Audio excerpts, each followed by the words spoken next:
Camera on कर लीजिए। Okay, हम अब शुरू करते हैं जहां से हम लोगों ने लास्ट टाइम छोड़ा था, वहीं से स्टार्ट करेंगे। उससे पहले मैं आप लोगों से बस थोड़ा सा पूछना चाहूंगी कि क्या क्या था। जैसे हम लोगों ने पहला देखा implied conditions as to title of goods, ठीक है ना, यानी जो बेचने वाला है उसका अपना ही सामान होना चाहिए, वही वो बेचेगा, ये इम्प्लाइड है, कस्टमर को पूछने की जरूरत नहीं है, राइट। दूसरा क्या था, implied conditions as to description of goods, थोड़ा बहुत याद रखो, राइट। पढ़ने के लिए अलग से टाइम मिले ना मिले, यहाँ पे पढ़ते हैं वो याद रहना चाहिए। डिस्क्रिप्शन ऑफ गुड्स यानी कि whatever description has been given on the packet that should match, the description should match the product और द सर्विसेज। जो भी हमने प्रोमिसेस किया है, डिस्क्रिप्शन पे लिखा है, प्रोडक्ट में वो चीज होनी चाहिए, नहीं तो वो भी इम्प्लाइड कंडीशन है। अगर आप उसके जगह पे डिस्क्रिप्शन से मैच करता हुआ सामान नहीं दे रहे तो ये भी कॉन्ट्रैक्ट कैंसिल भी हो सकता है एंड डैमेजेस के लिए क्लेम भी हो सकता है। क्लियर? क्लियर? ठीक है। उसके बाद था implied conditions as to description as well as sample, यानी कि अगर दोनों ही बेसिस पे हम ले रहे हैं, डिस्क्रिप्शन भी और सैंपल भी। पहले केस में सिर्फ डिस्क्रिप्शन पे रिलाई किया था, दूसरे केस में डिस्क्रिप्शन पे भी रिलाई कर रहे हैं और साथ ही सैंपल भी देखने के लिए मांग रहे हैं। तो फिर जो प्रोडक्ट है वो सैंपल को भी मैच करना चाहिए और डिस्क्रिप्शन को भी मैच करना चाहिए। अगर वो सिर्फ डिस्क्रिप्शन को मैच करता है और सैंपल से मैच नहीं करता है तो भी तभी कर सकता है, और अगर वो सैंपल को मैच कर रहा है, डिस्क्रिप्शन को नहीं मैच कर रहा है तो भी आप कैंसिल कर सकते हैं। और सैंपल से मैच करने का मतलब है कि entire bulk should match the sample, the buyer should have enough opportunity to compare the sample with the bulk, right? उनको पूरा का पूरा अपॉर्चुनिटी देती है। इसलिए जब भी आप डिलीवर करते हैं पूरा बल्क तो साथ में उनका सैंपल भी उनको भेज दीजिए सो दैट कि वो चेक कर सके कि सब ठीक है कि नहीं। अगर डिस्कवरेबल कोई डिफेक्ट है जो आप पहले नजर में देख करके पता कर सकते हैं, वैसे केस में रिस्क किस पर आएगा? कोई भी लेमैन भी देखेगा तो बता देगा अरे ये तो पीस डिफेक्टिव है। हाँ, तो वो अगर तब भी आप खरीद रहे हैं तो वो किस पे रिस्क आएगा? संजली मैम सेलर पे। सेलर तो नहीं आएगा संजली, बायर को आएगा ना। अगर डिफेक्ट आपको दिख रहा है, जैसे मैंने ये कपड़ा लिया और मुझे पता है कि यहाँ से ये डिफेक्टिव है, ठीक है ना, फिर भी मैंने लिया, मैंने एग्जांपल दिया था ना कि सेल में बता देते कि थोड़ा सा यहाँ पे कुछ है, ठीक है ना, आप लेना चाहे तो ले लीजिए, आप इसीलिए इसको डिस्काउंट में लगा रहे हैं।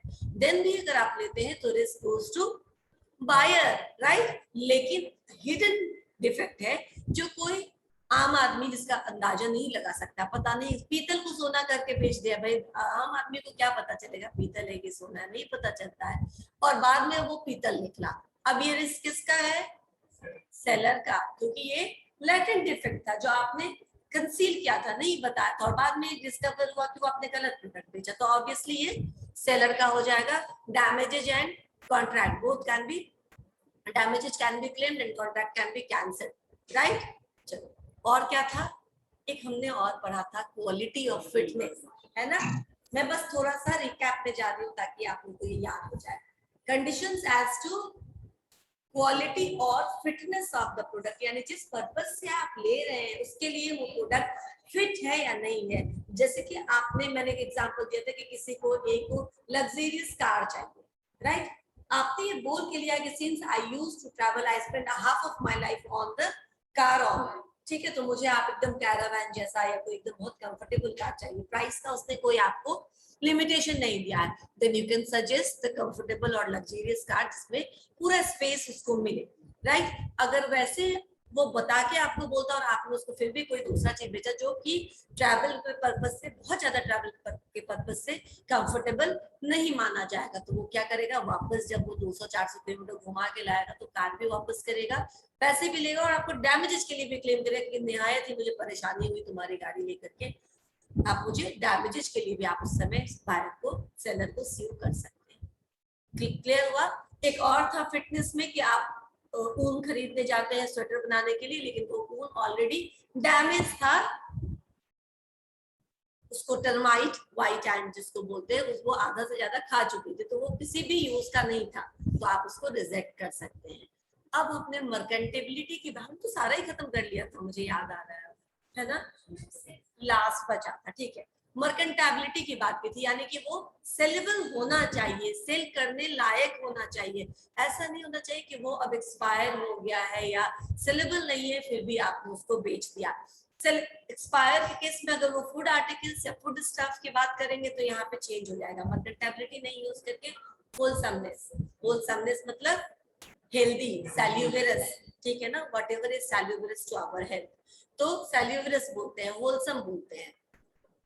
तो वहां पे अगर एक्सपायरी प्रोडक्ट आप बेच रहे हैं और वो खा के कोई बीमार हो गया तो फिर रिवोक तो होगा ही, साथ ही डैमेजेस के लिए भी क्लेम करेगा। मैंने इसलिए बोला था आपको कि अगर प्रोडक्ट नहीं भी है तो भी आप पैसा वापस ले सकते हो, जरूरी नहीं रिटर्न देंगे तभी आपको वो पैसा देगा, नहीं भी है तो देगा क्योंकि आपका नुकसान हुआ है, और जो भी हॉस्पिटलाइजेशन चार्जेस है जो भी है वो भी वो उसको बेयर करना पड़ेगा।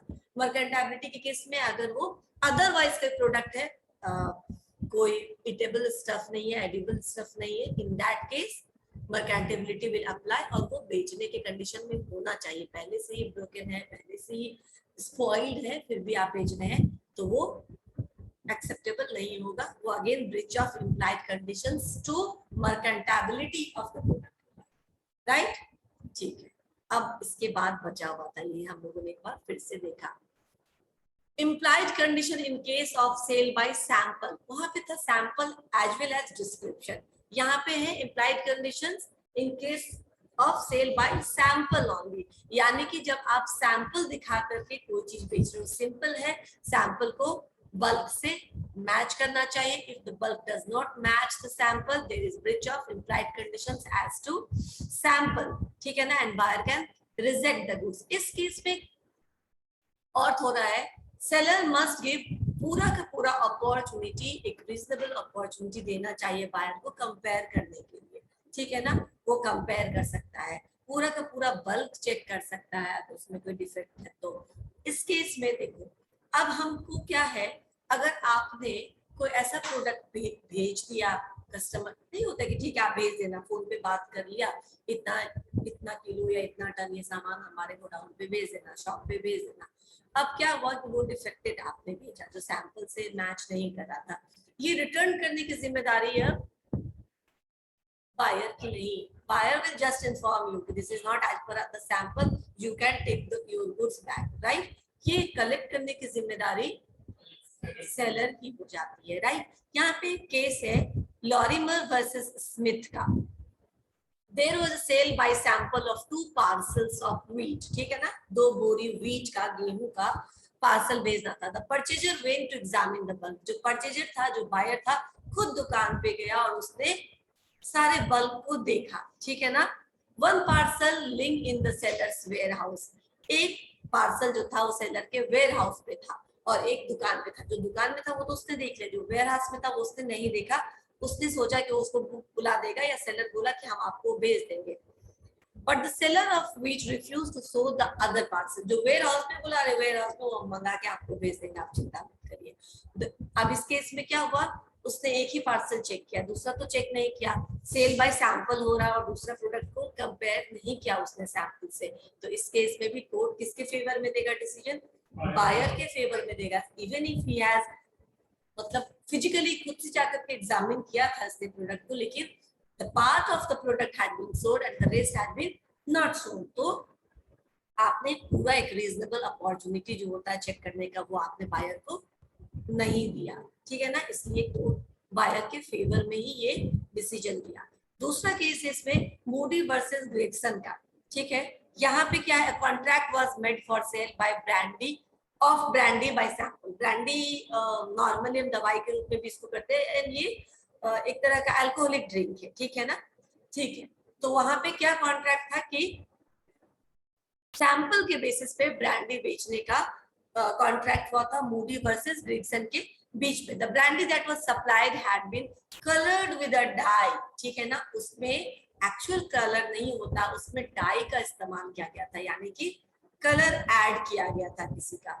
Now it was held the buyer was not bound by the contract of sale through bulk correspondence with the sample, bulk sample से मैच करता भी है तो भी जो उसका कलर है वो डिफेक्टेड है, उसको कलर लाने के लिए आपने किसी डाई का इस्तेमाल किया जो डिटेक्टेबल भी नहीं है, जिसको पीने के बाद, सेवन करने के बाद ही पता चलेगा, राइट। तो ऐसे में रीजनेबल एग्जामिनेशन या जो लैटेंट डिफेक्ट है वो नहीं बताने के कारण again the court give the decision in favour of buyer. Okay, ये दोनों समझ में आ गया। The last one is condition implied by uses and custom of trade, ठीक है ना।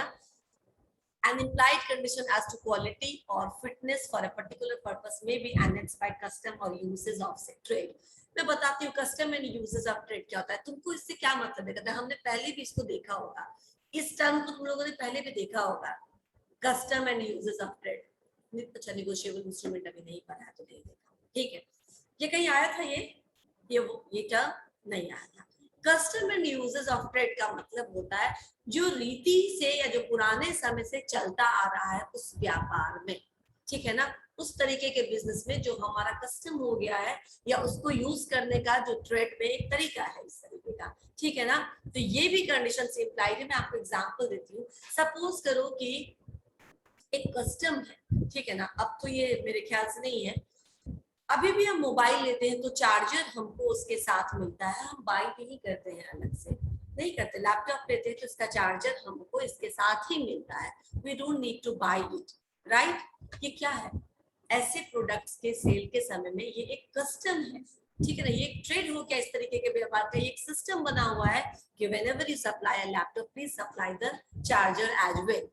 It is not needed to buy separately as an accessory, ठीक है ना। बहुत सारे एक्सेसरीज परचेज करते हैं पर ये एज एन एक्सेसरी हमको परचेज नहीं करना पड़ता है, क्लियर। तो अब ये कंडीशन भी इम्प्लाइड है। लैपटॉप लेने का तुम पूछोगे नहीं चार्जर भेजे है कि नहीं भेजे, नहीं पूछेंगे, राइट। ये आपको अंडरस्टूड है, इम्प्लाइड है, इसके साथ ये भी जाएगा। क्यों इम्प्लाइड है, क्योंकि हमेशा से ऐसा होता आया है। अगर शुरू से ऐसा नहीं होता तो शायद हम लेते, परचेज करते, लेकिन मोबाइल के साथ चार्जर, इसके साथ चार्जर, ये एक कंडीशन रहा, ये एक ट्रेड का अपना कस्टम रहा है, राइट। तो ये भी इम्प्लाइड कंडीशन है। ये भी अगर ब्रीच होता है तो आप वापस कर दो साथ, राइट। ये मैंने एक एग्जांपल बताया, आप इससे और भी अधिक एग्जांपल सोच सकते हो इसके बारे में, करेक्ट। तो we are done with implied conditions of sales of good। कहीं कोई कंफ्यूजन, कोई पॉइंट पूछना है, although we have revised it quickly। Sachin, no ma'am, ठीक है, ओके। ऑनलाइन स्टूडेंट्स जो एक्सक्लूसिवली ऑनलाइन ही है, जो कभी भी अभी तक ऑफलाइन नहीं आए हैं, आप लोगों को कोई प्रॉब्लम है, कहीं कुछ पूछना है? क्योंकि जो बीच बीच में आते हैं उनके लिए तो चलो फिर भी थोड़ा हो जाता है कि आते जाते रहते तो उनको पता चल जाता है। जो बिल्कुल भी नहीं शुया, ऋषभ अपना कैमरा ऑन करिए, ठीक है, ऑन रखो, ऑन रखो, ठीक है ना, नो प्रॉब्लम। आप जहाँ है ऑन रखिए इसको और समझने की कोशिश करिए। Now will go to implied warranties, ठीक है। वारंटीज मैंने अभी अभी समझाया, इसका जो स्कोप है कंडीशन से थोड़ा नैरो है ना। Condition is a very broad scope, warranty थोड़ा कम है, ठीक है ना। वारंटी में आप पूरा का पूरा कॉन्ट्रैक्ट इससे अफेक्टेड नहीं होता, only the part of the contract get affected by the breach of warranties. Warranties दोनों तरह के होते हैं, एक्सप्रेस भी होते हैं व्हेन इट इज रिटन, ठीक है। It is implied also। implied warranty क्या होता है, देखो, it's very similar to the conditions like implied warranty of quiet possession. आपने जो खरीदा है ना, शांति से आप उस पर अपना अधिकार रख सकते हैं, ठीक है ना। उस पर किसी और को कोई हक नहीं है किसी भी तरीके का क्लेम करने का। ये क्या है, इम्प्लाइड वारंटी, समझे। दिस इज इम्प्लाइड वारंटी की quite position, you can exercise the control of quiet position on any product or services you have purchased, right। there is section 14b है इसमें। there is an implied warranty that the buyer shall have and shall enjoy quiet position of the goods। जैसे कि आपने किसी से घड़ी लिया, ठीक है ना, आपने घड़ी खरीद ली, वो घड़ी वो बिल्कुल आपका है, अब उस पर कोई रिस्क नहीं है कि उस पर कोई क्लेम आएगा। अगर उस घड़ी में कोई डिफेक्ट आ जाता है, ठीक है ना, आपको उससे डिस्टर्बेंस होती है। टाइपराइटर खरीदा, टाइपराइटर इज नॉट वर्किंग, अब आपका काम ही नहीं हो रहा है, तो आपका जो एक जिस पर्पस को आपने सॉल्व करने के लिए खरीदा था, and you have all right to enjoy that particular service, वो आप नहीं ले पा रहे हो, तो क्या हुआ, एक इम्प्लाइड जो किसी चीज को खरीदने का जो एक आपको हक था कि now you can enjoy the benefits of this product, वो हैम्पर हो रहा है, राइट। ये वारंटी का ब्रीच भी होता है, ठीक है ना, इसको इम्प्लाइड वारंटी का हम ब्रिज बोल सकते हैं। केस से आप जल्दी समझ जाएंगे, मैं आपको केस एक बताती हूँ। इन मैसन वर्सेस बर्मिंघम, ठीक है, M bought a second hand typewriter from B for ₹200। अब उसने क्या किया, 200 रुपए में, मेन पर्पस हुआ, अभी हम बताते हैं क्या क्या क्या हुआ। मेन पर्पस ब्रीच हुआ तो आपका कंडीशन ब्रीच हुआ। यहाँ पे क्या हुआ, आप कंडीशन और वारंटी दोनों ब्रीच हो रहा है। कैसे, अभी ये केस देख लो। M purchase typewriter from B, ठीक है ना, उसने 200 रुपए में सेकेंड हैंड खरीदा, ठीक है, उसको ठीक कराने में 100 रुपया अगेन लगाया था, ठीक है। अब उसने 100 रुपया लगा करके एकदम ठीक कर दिया वो। अब unknown to the both parties typewriter was a stolen property। क्या है ये, चुराया हुआ माल है, ठीक है ना। एक तो टाइटल कंडीशन का ब्रीच हुआ कि आपका नहीं था, किसी और का दिया हुआ है, और एम के पास उसका ओनर आ जाता है ढूंढते ढूंढते, एम ने रिटर्न कर दिया ये गुड्स। एंड अब देखो टाइटल का ब्रीच हुआ, पूरा का पूरा कॉन्ट्रैक्ट कैंसिल हुआ, साथ में उसने जो 100 रुपीज एक्स्ट्रा लगाया था उसको ठीक करने के लिए, वो कंडीशन का ब्रीच हुआ, वो वारंटी का ब्रीच हुआ। अब वो डैमेजेस भी क्लेम करेगा, राइट। तो दोनों ही चीज यहाँ पे ब्रीच हो रहा है। क्लियर हुआ, ठीक है ना। जो भी एक्स्ट्रा आपने उसको खर्चा किया है उसको चलाने पे, वो भी आपका जा रहा, तो आप कैंसिल भी कर दीजिए। डैमेजेस जो आपने एक्स्ट्रा बेयर किए थे, एक्स्ट्रा एक्सपेंसेस, वो भी आप क्लेम कर सकते हैं, क्योंकि आपका जो एक हक है किसी पे क्वाइट पोजीशन का, जो आप जिस पर अपना आप मालिकाना अधिकार जमा सकते हैं, वो नहीं मिला आपको, तो ये ब्रीच ऑफ वारंटी, ठीक है। टाइटल का गड़बड़ी है क्योंकि buyer seller is not the true owner, and यहाँ पे मेरे पास क्वाइट पोजीशन हम नहीं इस पे जता पाए क्योंकि ये किसी और का सामान है, और जब ट्रू ओनर आ जाएगा तो आपको वापस करना पड़ेगा, ठीक है। नेक्स्ट है implied warranty of freedom for from income. Divya waiting list में बोल रही है मैम। यहाँ तो कोई दिख नहीं रहा है संजलि, तो मुझे दिखेगी तो मैं एक्सेप्ट कर लूंगी। नोबडी इज, ओके मैम, ठीक है, वो खुद यहाँ पे पॉपअप करता है, ओके मैं कर लूंगी। Implied warranty of freedom from encumbrance, ठीक है। अब इनकम्बरेंस का मतलब क्या होता है, कोई भी चीज पर कोई चार्ज, कोई क्लेम, कोई लायबिलिटी नहीं होनी चाहिए। It is free from all the encumbrance, ठीक है ना। ये रूम ही है, हम रूम पे नहीं जाते बिकॉज ये कोई भी प्रॉपर्टी जो होता है immovable that not comes under sense of goods act, तो मैं उस पे नहीं जाती हूँ, छोड़ देती हूँ। कोई बाइक है, कोई गाड़ी है, ये सब तो आता है इसके अंदर, ठीक है ना।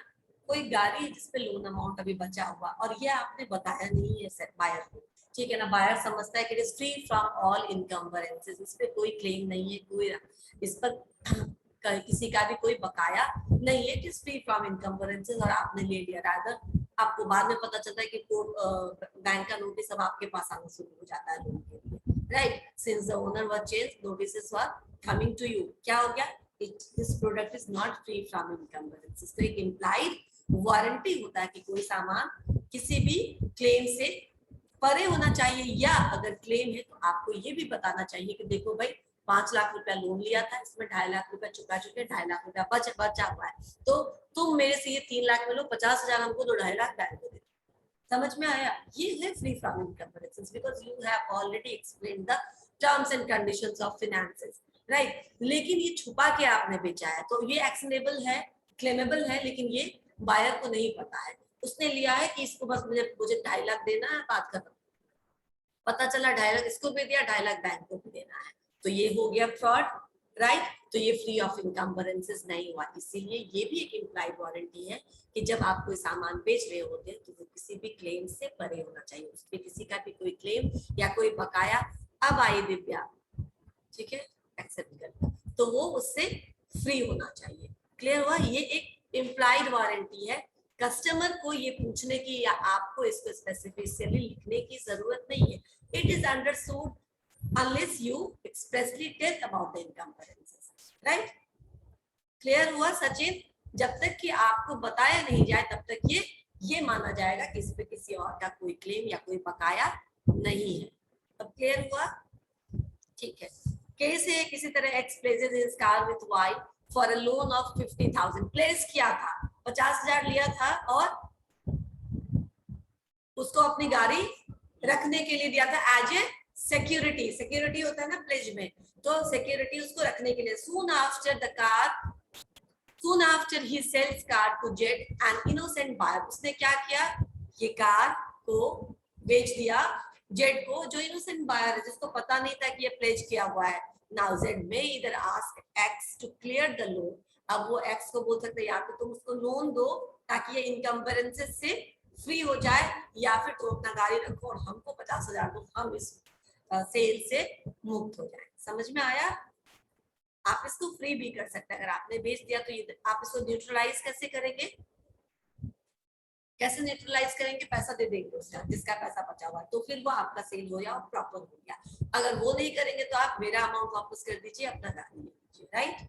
ये दोनों ऑप्शन है। समझ में आया? Next, implied warranty annexed by usage of trade. ठीक है, again usage of trade, certain things जिस पर बाय डिफॉल्ट उस पर वो वारंटी होता ही है। कोई इलेक्ट्रॉनिक गैजेट्स लेते हैं या कोई सामान लेते हैं तो कुछ एक प्रोडक्ट पे ये इम्प्लाइड है कि इस पे 6 महीने का आपको वारंटी मिलेगा ही मिलेगा, ठीक है ना? इस पर आपको ये रिपेयरिंग जैसे मेंटेनेंस 1 साल का फ्री मिलेगा, ठीक है? उसके बाद आपको एनुअल मेंटेनेंस से चार्जेस लगेंगे, तो आरओ के केस में, ठीक है ना, 6 महीने का पूरा सर्विसिंग फ्री होता है। स्कूटी के केस में जब हम गाड़ी लेते हैं खरीदते हैं तो पूरा 1 साल का वो वारंटी जो सर्विसिंग है वो फ्री देते हैं। अगेन ये बोलने की जरूरत नहीं है, अगर नहीं भी लिखा है तो कस्टमर को मालूम है कि 1 साल में 4 सर्विसिंग आपको फ्री देना है। समझ में आया? इम्प्लाइड कंडीशंस, इम्प्लाइड वारंटी, ये मेन पर्पस नहीं है उस प्रोडक्ट का, लेकिन कोलैटरल। क्लियर? यही 3 है बस, ठीक है?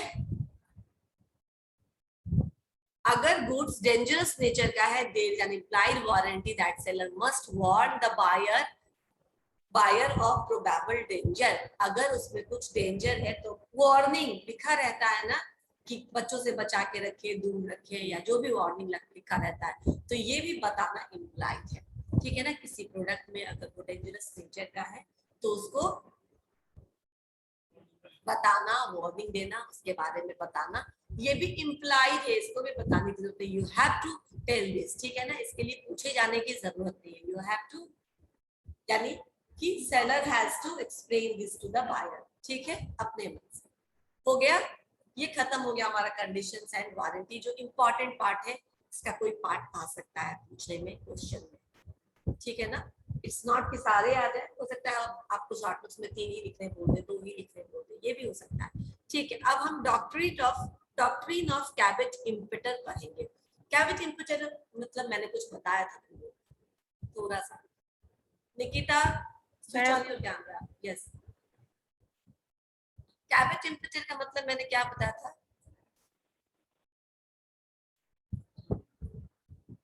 नहीं याद है? किसी को याद नहीं है? मैंने सिर्फ एक लाइन बताया था कि बाद में बताएंगे कैविट इम्पेटर के बारे में, अभी थोड़ा सा बस जान लो। वो थोड़ा सा किसी को याद नहीं है या याद है किसी को? कैविट इम्पेटर का मतलब मैंने आपको सिंपल में स्लैंग लैंग्वेज में बताया था याद रखने के लिए, जागो ग्राहक जागो। मतलब कि all the responsibility belongs to customer if customer is not aware and blindly going to purchase anything, ठीक है ना? तो भाई ये जिम्मेदारी आपकी है, ठीक है ना? अब आपका ओनरशिप हो जाएगा तो risk will go to you, इसीलिए आप जाग के रहिए। समझ में आया कैविट इम्पेटर का मतलब? मैंने आपको बोला था कि कैविट इम्पेटर से में रिस्पॉन्सिबिलिटी सारी की सारी बायर के पास आ जाती है। इसी से प्रोटेक्ट करने के लिए हमने इम्प्लाइड कंडीशंस पढ़ा कि अगर ये सारे कंडीशंस ब्रेक होते हैं एंड इवन इफ ग्राहक इज नॉट जागो स्टिल ही इज सेफ्ड, ठीक है ना? तब भी उसको बचाया जा सकता है, क्योंकि अगर ये सारे कंडीशंस ब्रेक होते हैं, ब्रिज होता है, तो भी हम कस्टमर को न्याय दिला सकते हैं, क्योंकि लैटेंट डिफेक्ट है, क्योंकि वो नहीं समझ सकता है कि वेदर इट, अगर वो पढ़ा लिखा ग्राहक नहीं है तो एक्सपायरी है या नहीं है, नहीं देख सकता है, राइट? तो ये उसकी गलती नहीं है। तो वैसे जगह पे जहाँ पे गलती ग्राहक की नहीं होती है इंटेंशनली, और वहां पे कुछ गलत हो जाता है उसके साथ, तो वहां को बचाने के लिए ये सारे इम्प्लाइड कंडीशंस एंड वारंटीज हैं। अदरवाइज तो आपकी रिस्पॉन्सिबिलिटी पहले ही ये बोल रहा है कि डॉक्ट्रिन ऑफ कैविट इम्पेटर मतलब it means let the buyer beware, यानी बायर को खुद अवेयर होना पड़ेगा, बिवेयर होना पड़ेगा, जो सामान को खरीद रहा है उसके लिए केयरफुली जांच करना पड़ेगा, ठीक है ना? क्योंकि कस्टमर आप सेलर आपको कुछ भी बेच देगा, और जब आपको पूरा देखने का मौका मिला, कहते हैं ना बहुत सारे दुकान में तुम देखोगे कि भाई देखते समय ले जाइए, बाद में कोई रिटर्न या एक्सचेंज नहीं होगा, नो रिटर्न एक्सचेंज। हम उस समय केयरफुली देखते क्योंकि अगर घर लाने के बाद वो फटा हुआ निकला तो ये there is no return exchange. कई बार हम ऑनलाइन भी प्रोडक्ट मंगाते हैं जिसमें रिटर्न एक्सचेंज पहले ही लिखा होता है कि नहीं होगा, राइट। अब आपको लेना है तो लीजिए, नहीं लेना है तो मत लीजिए। कई बार होता है रिटर्न एक्सचेंज नहीं होता है, राइट। ऐसा मेरे साथ भी हुआ।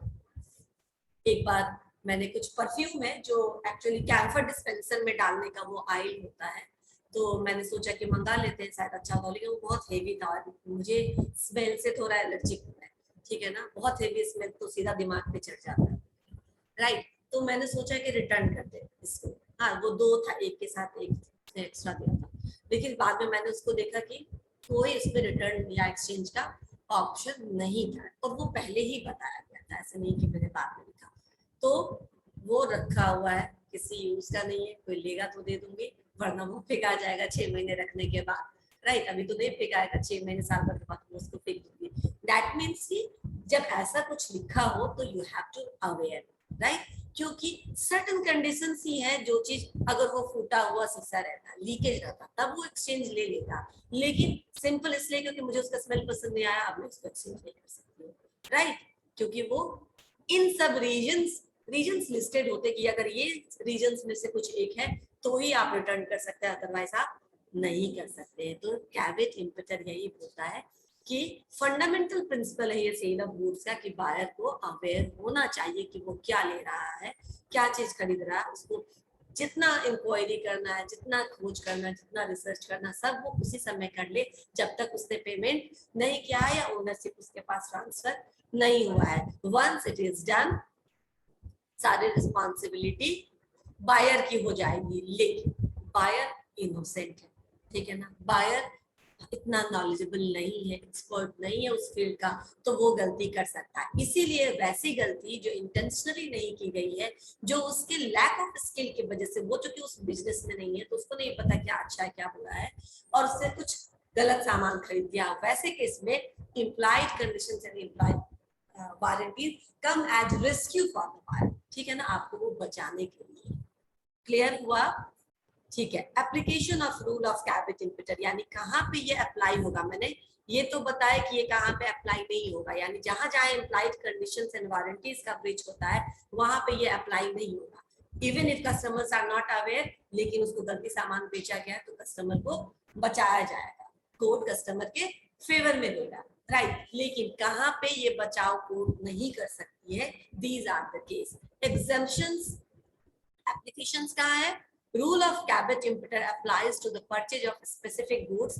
स्पेसिफिक गुड्स हमने किसको बोला था, याद करो, जिसको आपने खुद चुना है, पसंद किया है, देख के पसंद किया, डिस्क्रिप्शन से पसंद किया, ठीक है ना। वैसे specific goods where the buyer can exercise his own judgement, जहां पे आप अपना जजमेंट भी यूज कर सकते हो। आपको पता है कि ये क्या है क्या नहीं, कोई इतना ऐसा प्रोडक्ट नहीं जिसके बारे में आपको एक्सपर्ट होना जरूरी है, जहां पे आप अपना जजमेंट यूज कर सकते थे, जहां पे आपने खुद पसंद करके स्पेसिफिक गुड्स लिया है, वहां पे जहां पे वॉलेंटरली आपने बोला कि नहीं भाई मुझे ये चाहिए, कस्टमर आप सेलर आपको बोल रहा था कि भाई ये लीजिए आपके पर्पस के लिए ये सही, लेकिन नहीं मुझे ये पसंद है, यही चाहिए, गो ऑन, ठीक है ना। फिर जो आपका फ्रीडम था, जो आपका रेस्क्यू था, दैट इज गॉन। वहां पे कैवेट इंपेटर अप्लाई होगा क्योंकि आपने अपनी इच्छा से चुना था, राइट। यहाँ पे सेलर का कोई कसूर नहीं है, वो आपको कुछ भी चेप नहीं रहा है, you willingly voluntarily chosen to buy that particular product, right. तो ऐसे केस में कैवेट इंपेटर अप्लाई होगा और वो ब्रीच ऑफ कंडीशन या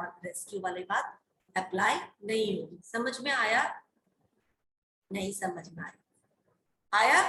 ठीक है। जैसे हम दवाई लेने जाते हैं, ठीक है ना, दवाई लेने जाते हैं, हम नहीं भी पढ़े लिखे तो हमको बताया जाता है कि आप स्लिप लीजिए, ठीक है ना, आप वो लीजिए जो खरीदते हैं, आप बिल रखा करिए कोई भी चीज का।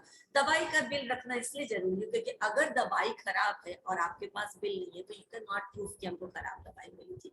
ये चलेगा कि तुम अगर इलिटरेट ग्राहक हो, तुम्हें नहीं पढ़ने आया तो तुमने नहीं पढ़ा, एक्सपायरी डेट नीचे लिखा होता है, ठीक है, उसको तुमको कुछ भी बेच दिया।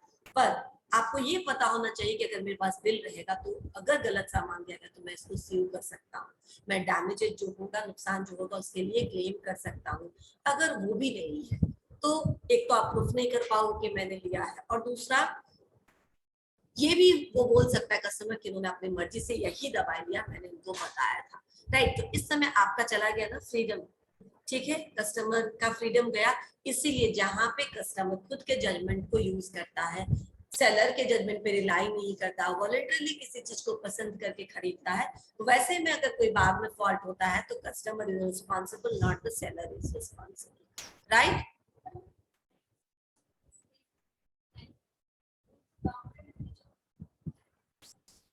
नहीं, मैं उसकी बात नहीं कर रही, ये तो एक अदर एग्जांपल। स्पेसिफिक गुड्स यानी जो भी आपने अपने पसंद से लिया है, आपके पास फिजिकली वो प्रेजेंट था, आपने चेक किया है, आपने देखा, अगर ऑनलाइन ले रहे हैं आप तो आपने डिस्क्रिप्शन पे रिलाई किया और एज पर डिस्क्रिप्शन ही है वो, तो स्पेसिफिक गुड्स उसको बोलते हैं जो आपने स्पेसिफिकली चुना है, जो स्पेसिफिक है आपके लिए। उसके बाद जहाँ पे वॉलंटरली आपने अपनी मर्जी एक्सरसाइज की है, आपको सेलर ने नहीं रिकमेंड किया है, राइट, तो वहां पे आप कैपिटल इंपटर को अप्लाई करते हैं और जो आपका फ्रीडम था एक्सचेंज करने का, डैमेजेस के लिए क्लेम करने का, वो गॉन। समझ में आया? ठीक है। अब ये एग्जेम्पशंस टू डॉक्ट्रिन ऑफ, कहाँ पे एग्जेम्पशन है, यानी कहाँ पे आपको बचाव मिला है कैपिटल इंपटर से। कैपिटल इंपटर मतलब all responsibilities goes to buyer. तो कहाँ पे आपकी रिस्पॉन्सिबिलिटी को कम किया गया है, जहां पे एग्जम्पशन किया गया है, ठीक है। यहाँ पे क्या है ये exemption? Now, these days, trade has been global in nature, making it difficult for purchaser to inspect the goods beforehand. यानी जब हम ऑनलाइन परचेज करते हैं या फिर किसी और से परचेजिंग किए, हम फिजिकली वहां पे जा करके नहीं चेक करते। एक्सपोर्ट इंपोर्ट में हमेशा आप जाकर के थोड़ी ना चेक करते हो, ऑर्डर दे देते हो उनसे, डिस्क्रिप्शन लेकर के, सैंपल मंगवा करके आप ऑर्डर दे देते हो। वैसे केस में हमेशा पॉसिबल नहीं है कि फिजिकली आप इंस्पेक्ट करें। वैसे केस में implied conditions and warranty, implied conditions and warranties है कि there are some conditions and warranties let down under that, जो हम लोग ऑलरेडी पढ़ चुके हैं। These conditions and warranties are to protect the interest of customer, purchaser, right, against the defect of the goods. यहाँ पे डॉक्ट्रिन ऑफ कैपिटल इंपटर नहीं apply होगा, कस्टमर की रिस्पॉन्सिबिलिटी है, ऐसा अप्लाई नहीं होगा, क्योंकि वो खुद से जाकर के हर जगह फिजिकली इंस्पेक्ट कर सके प्रोडक्ट को, ये जरूरी नहीं है। तो जहां उसने नहीं किया है वहां पे उसको क्या है, एग्जम्पशन मिला हुआ है, राइट। अगेन वही चीज है, सेल बाय डिस्क्रिप्शन, डिस्क्रिप्शन से नहीं मैच करता है, आपको अपॉर्चुनिटी नहीं मिली इंस्पेक्ट करने का, और डिस्क्रिप्शन से मैच नहीं करता है, आपको कैपिटल इंपटर से एग्जम्पशन मिल गया। यानी हर कंडीशन में जो इम्प्लाइड कंडीशंस था वो अगर फुलफिल नहीं होता है तो आपको कैपिटल इंपटर से छुटकारा मिल गया, यानी ये जिम्मेदारी चली जाएगी सेलर के पास, ठीक है। Again sale under trade name, यानी अगर किसी ट्रेड नेम, मैं आपको नाइके का बोल के बेचती हूँ, एडिडास का बोल के बेचती हूँ, एमआई का बोल के बेच रही हूँ, एप्पल का, लेकिन कुछ और ही दे दिया, पैकेट एप्पल का निकला कुछ और ही, क्या हो गया, कैपिटल इंपटर नहीं, ठीक है ना, क्योंकि आपको फिजिकली इंस्पेक्ट करने का मौका नहीं मिला था, आप दुकान पे जाकर के नहीं चेक किए थे और आपने रिलाई किया था और आपको गलत सामान भेज दिया गया, रिस्पॉन्सिबिलिटी गोज टू सेलर, ठीक है। थोड़ा फास्ट हूँ क्योंकि हम लोग ये सब कवर कर चुके हैं। Custom of trade and uses, जो अभी हम लोगों ने बताया था कि इंश्योरेंस मिलना, किसी चीज के साथ सर्विसिंग फ्री होना, या किसी प्रोडक्ट के साथ कोई प्रोडक्ट फ्री में मिलना, राइट, जो कस्टम एंड ट्रेड के हिसाब से चलता आ रहा है, वो अगर ब्रीच हो रहा है तो भी कैपिटल इंपटर डजंट अप्लाई, राइट, समझ में आया? Okay. Reliance on sellers skill, जहां पे हम सेलर के स्किल पे ही रिलाई करते हैं, अपना कुछ समझ में नहीं आता है, मैंने पहले ही बता दिया, ज्वेलरी के केस में mostly we rely on sellers, right. वो अगर 21 कैरेट बोल रहे तो 21 कैरेट गोल्ड होगा, अगर 24 कैरेट गोल्ड बोल तो 24 कैरेट गोल्ड होगा, 18 कैरेट गोल्ड तो इतना ही होगा, और हम उसी हिसाब से उनको पे कर रहे हैं, हमारा अपना कुछ स्किल नहीं काम करता है वहां पे, है ना। तो वैसे केस में again exempted from the capital input, buyer is exempted from the capital input, समझ में आया? अच्छा, मिस रिप्रेजेंटेशन और फ्रॉड के केस में जहां पर जानबूझ करके आपको गलत चीज दिया गया है, ठीक है, फ्रॉड किया गया है, यानी आपको दिखाया कुछ और गया, भेजा कुछ और गया, अगेन यू आर सेव्ड, ठीक है ना, कंज्यूमर और परचेजर इज सेव्ड, क्योंकि यहाँ पे जानबूझ करके गलत चीज दिखाया गया या फिर मिस रिप्रेजेंट किया गया, जो चीजों में डिफेक्ट था वो नहीं बताया गया, कंसील करके आपको कुछ बेचा गया। क्या है? Here is the case, Bombay Burma trading corporation and Aga Mohammad, X bought timber from Y and the fact ये टिम्बर मंगाया गया था रेलवे में जो कोचेस बनते हैं ना और बर्थ बनते हैं उस पर्पस से, ठीक है। But later on when it comes to X, it was found that it is not suitable for the purpose. जिस पर्पस से मंगाया गया था उस पर्पस के लिए ये सुटेबल नहीं था, बहुत कमजोर था, हो सकता साल 2 साल बाद वो टूट जाता, ठीक है ना। तो उसको रिजेक्ट कर सकते हैं आप, उसको वापस दे सकते हैं, क्योंकि आपको ये बोला गया था इस पर्पस, आपने पर्पस बता दिया गया था और पर्पस बताने के बाद भी आपको लोअर क्वालिटी का प्रोडक्ट भेजा गया जो उस पर्पस के लिए सुटेबल नहीं था। तो अगेन यू आर सेव्ड, यानी buyer is saved and the responsibility goes to seller, ठीक है। ये हमारा खत्म हो गया आज। सेल्स ऑफ गुड्स एक्ट नहीं खत्म हुआ है, ठीक है ना। ये सेल्स ऑफ गुड्स एक्ट का एक पार्ट खत्म हुआ है। अब हमको right of seller, right of buyer, performance of contract, ये सब भी पढ़ना है, लेकिन these are not as important, मतलब वो इतना हेक्टिक भी नहीं और इतना लेंदी भी नहीं, ये बस इसमें सार था। यानी इतना अगर आपको आता है you have covered more than 50% of the sales of goods act. Next class किसका है? ठीक है, हम लोग थोड़ा और पढ़ेंगे अभी, राइट। अटेंडेंस में नहीं, अटेंडेंस नहीं बनाऊंगी फिर बच्चे भाग जाएंगे, ठीक है। मैं दूसरा स्लाइड शेयर करती हूँ, इसके बाद ठीक तुरंत बात कर